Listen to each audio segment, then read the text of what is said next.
Halo teman-teman, ayo lengkapi perayaan Paskah dengan kuis Alkitab paling sulit tentang Paskah yang akan menguji pengetahuanmu tentang peristiwa penting ini. Ayo langsung saja kita mulai. Pertanyaan pertama, hewan apa yang dikendarai Yesus saat ia memasuki Yerusalem?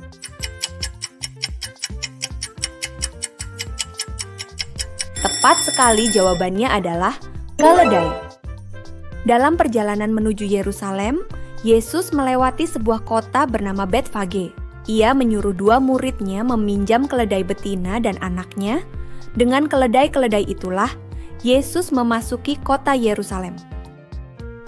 Benda apa yang dibentangkan oleh orang-orang di jalan ketika Yesus memasuki kota Yerusalem?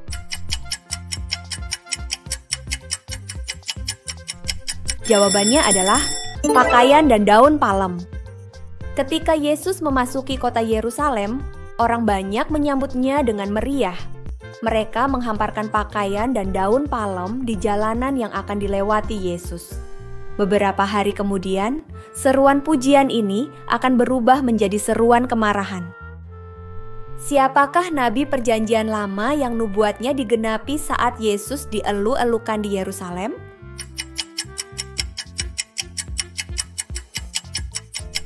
Jawabannya adalah Nabi Zakaria. Jika kita baca dengan cermat, Perjanjian Lama penuh dengan nubuatan dan bayang-bayang tentang Yesus.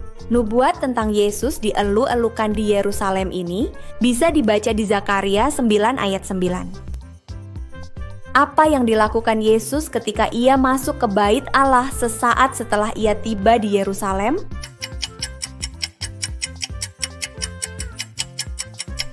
Jawabannya adalah membalikkan meja-meja penukar uang dan bangku-bangku pedagang merpati. Yesus menyucikan Bait Allah karena orang mengubahnya menjadi tempat berdagang dan bukan rumah doa. Saat perjamuan malam, Yesus menyebut roti yang dipecah-pecah melambangkan apa?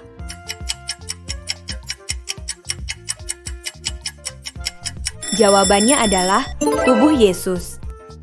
Yesus mengambil roti, mengucap syukur, memecah-mecahkannya, dan memberikannya kepada mereka. Katanya, "Inilah tubuhku yang diserahkan bagi kamu, lakukanlah ini sebagai peringatan akan aku."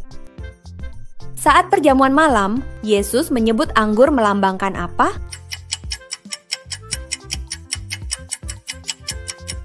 Jawabannya adalah darah Yesus. Yesus berkata, "Cawan ini adalah perjanjian baru oleh darahku yang ditumpahkan bagi kamu." Siapakah yang bertanya kepada Yesus tentang identitas murid yang akan mengkhianatinya?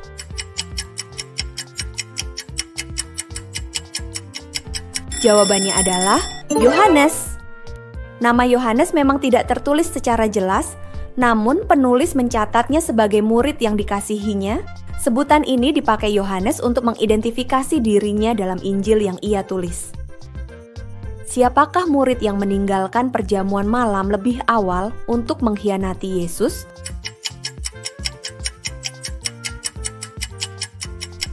Mudah, jawabannya adalah Yudas Iskariot.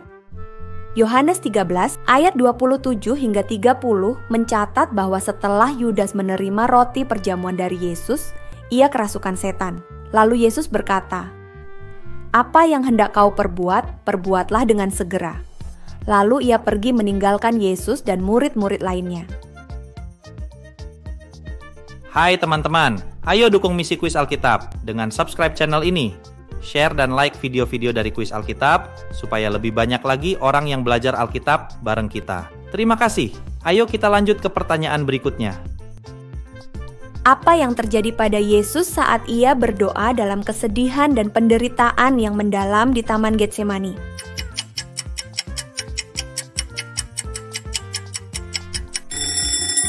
Keringatnya jatuh seperti titik-titik darah yang bertetesan ke tanah. Alkitab mencatat bahwa Yesus mengalami penderitaan yang mendalam saat ia berdoa di Taman Getsemani. Alkitab tidak mencatat bahwa keringat Yesus berubah menjadi darah. Studi mencatat, bisa jadi karena derasnya, keringat itu menjadi seperti titik-titik darah. Kemungkinan lainnya, Yesus benar-benar mengeluarkan keringat darah.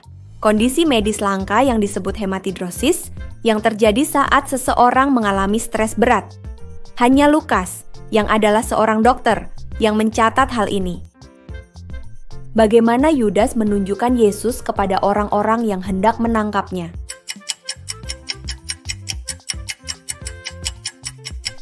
Jawabannya adalah Yudas mencium Yesus. Yudas berkata kepada orang-orang yang akan menangkap Yesus bahwa orang yang ia cium itulah Yesus yang harus mereka tangkap. Kepada imam besar siapa Yesus pertama kali diperhadapkan?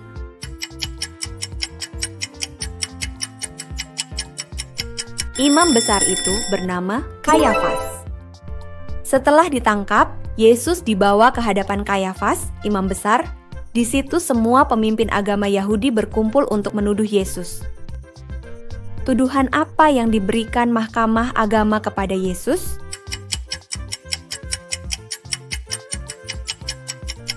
Mereka menuduh bahwa Yesus menghujat Allah. Imam-imam kepala dan seluruh mahkamah agama memberikan tuduhan palsu kepada Yesus bahwa ia mengaku dirinya sama dengan Tuhan. Mereka menuduhnya menghujat Allah. Apa yang Pontius Pilatus lakukan untuk menunjukkan bahwa ia tidak bersalah atas darah Yesus?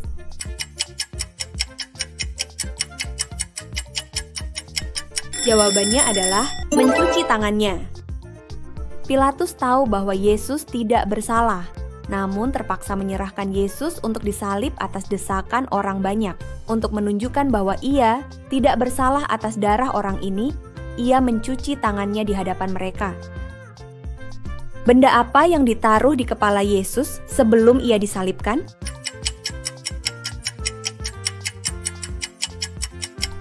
Jawabannya adalah mahkota duri.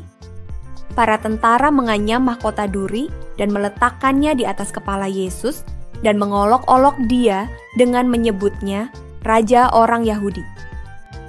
Siapa orang Farisi yang bersama Yusuf dari Arimatea menguburkan Yesus?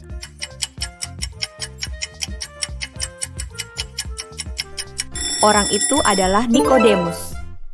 Nikodemus yang sebelumnya pernah mendatangi Yesus malam-malam dan bertanya tentang kehidupan kekal, membawa minyak mur dan gaharu. Apa yang dilakukan imam kepala untuk mengamankan kubur Yesus?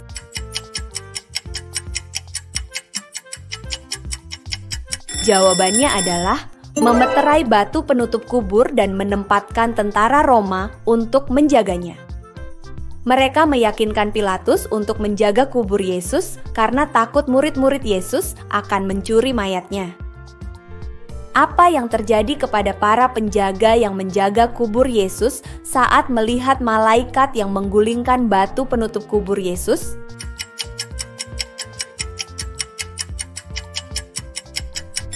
Mereka gentar ketakutan dan menjadi seperti orang mati. Saat malaikat Tuhan nampak, para penjaga diliputi ketakutan yang sangat besar dan menjadi seperti orang mati. Kepada siapa Yesus menampakkan diri pertama kali setelah ia bangkit?